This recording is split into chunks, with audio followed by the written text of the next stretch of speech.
Promesse biblique du jour. Que vit-on aujourd'hui des promesses de Dieu? Avons-nous la mentalité de devenir meilleurs? Car personne n'est parfait. Il n'y a que Jésus qui est parfait. Devenir meilleur? Pourquoi, me direz-vous? Pour remporter la victoire, le but, la course, le prix. Lisons dans 1 Corinthiens chapitre 9, verset 24, où il est écrit: Ne savez-vous pas que ceux qui courent dans le stade courent tous, mais qu'un seul remporte le prix? Courez de manière à le remporter. Philippiens chapitre 3, verset 14, il est écrit: Je cours vers le but pour remporter le prix de la vocation céleste de Dieu en Jésus-Christ.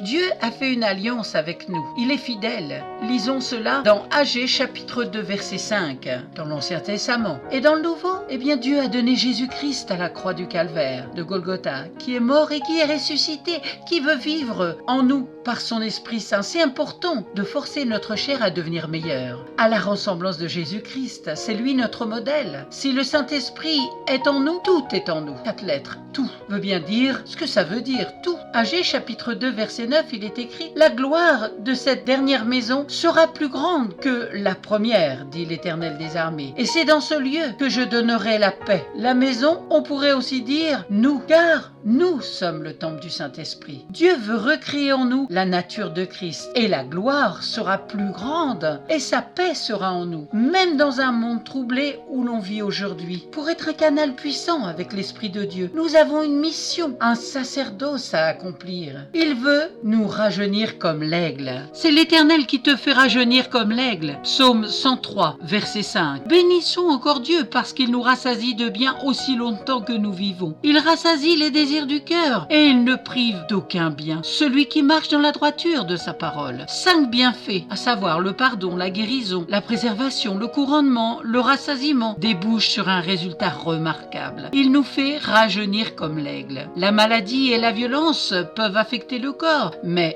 ils ne peuvent rien contre l'esprit. C'est pourquoi nous ne perdons pas courage. Et lors même que notre homme extérieur se détruit, notre homme intérieur se renouvelle de jour en jour. Dans 2 Corinthiens, chapitre 4, verset 16. Il n'existe pas ici-bas une fontaine de jouvence pour notre corps qui lui garantirait une jeunesse éternelle. Mais l'esprit, lui, peut se fortifier de plus en plus. Lisons dans Ésaïe, chapitre 40, verset 31. Mais ceux qui se confient en l'Éternel renouvellent leur force. Ils prennent leur envol comme les aigles. Ils courent et ne se lassent point. Ils marchent et ne se fatiguent point. L'aigle a la réputation d'avoir une longue vie et une force supérieure, mais sa vie n'est cependant pas marquée par une vitalité constamment croissante et une jeunesse continuellement renouvelée. Il vieillit et meurt. Ce que le psalmiste déclare, c'est que celui qui demeure en Dieu jouit d'un renouvellement continu et ses forces s'accroissent sans cesse, comme celles qui permettent à l'aigle de s'élever dans le ciel et de voler de sommet en sommet. Amen. Soyez abondamment bénis, que le Saint-Esprit de Dieu vous révèle sa parole. Si vous ne la possédez pas, je vous en offrirai une Bible. Contactez-moi. Merci pour votre attention. À très bientôt. Bon courage.